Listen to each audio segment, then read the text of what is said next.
Bismillahir Rahmanir Rahim. Le travail est un honneur.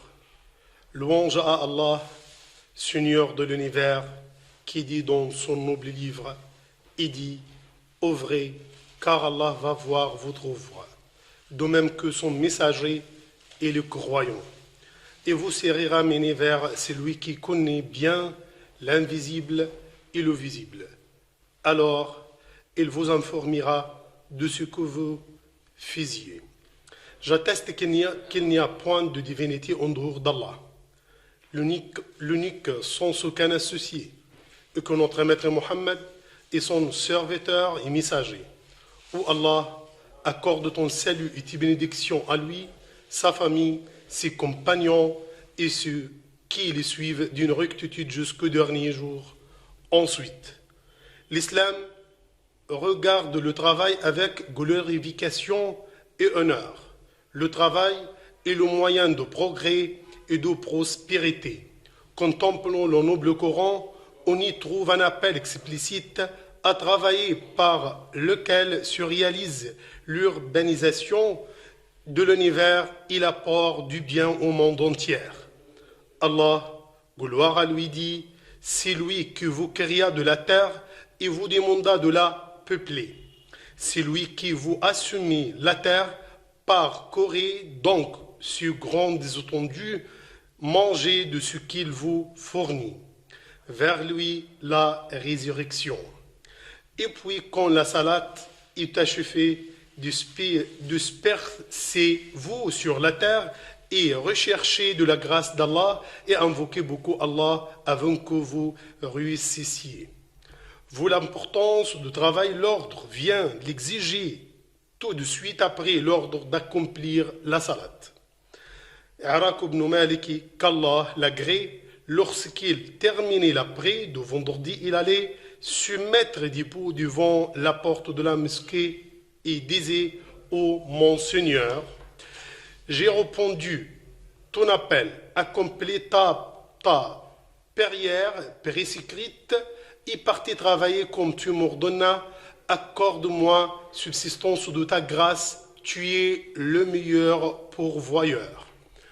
La sunna prophétique, à son tort, abonde de l'appel à travailler sérieusement tant que le travail est un honneur qui préserve à l'homme sa dignité. Notre prophète, que la paix et les bénédictions d'Allah soient sur lui, dit, le meilleur gain est la vente pie et le travail de la propre main. Il dit également, si l'un de vous porte une balle de bouche sur son dos, cela lui vaut mieux de tendre la main à quelqu'un qui lui donnerait ou lui empêcherait. Sufyan al-Sawri, qu'Allah l'agrée en sa miséricorde, passait par 10 gens assis dans la sainte mosquée et leur disait, pourquoi êtes-vous assis? Il répondait, que pouvez-nous faire? Il disait, cherchez la grâce d'Allah et ne soyez pas un fardeau sur les musulmans. Omar, qu'Allah l'agrée, dit, il ne sied point que l'un de vous renonce à chercher de gagner sa vie et dise, ô Allah, accorde-moi la subsistance, le ciel ne pleut pas ni or ni argent. Vaut l'honneur et l'importance du travail, les prophètes travaillaient de leurs propres mains.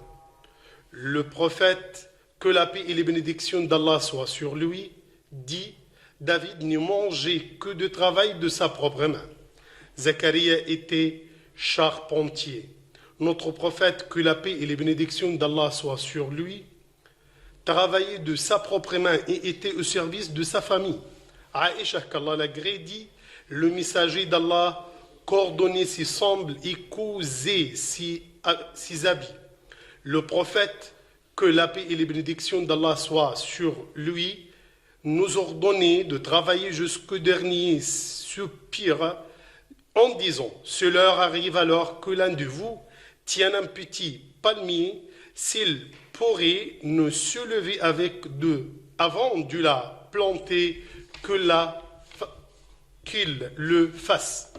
Parmi les aspects de l'honneur de travail, et le fait que le charia islamique donne à celui qu'œuvre pour gagner sa vie et celle de ses enfants la rétribution du martyr.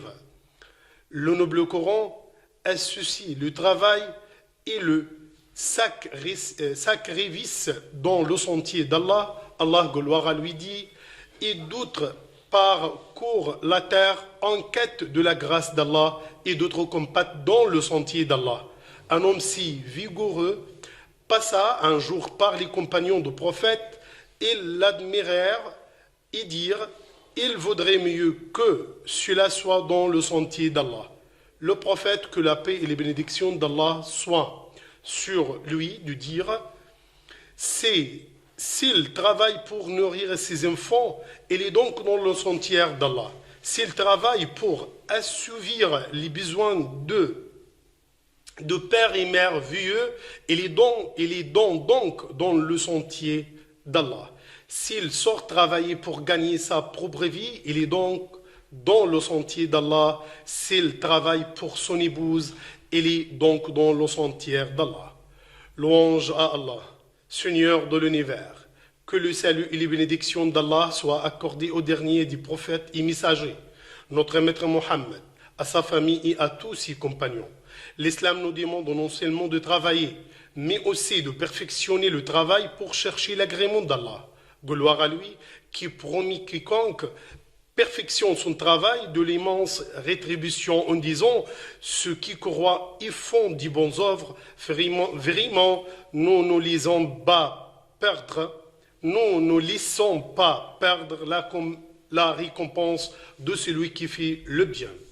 Allah aime qu'on perfectionne le travail. Le prophète dit, certes, Allah aime que si l'un de vous mène une œuvre qu'il le perfectionne.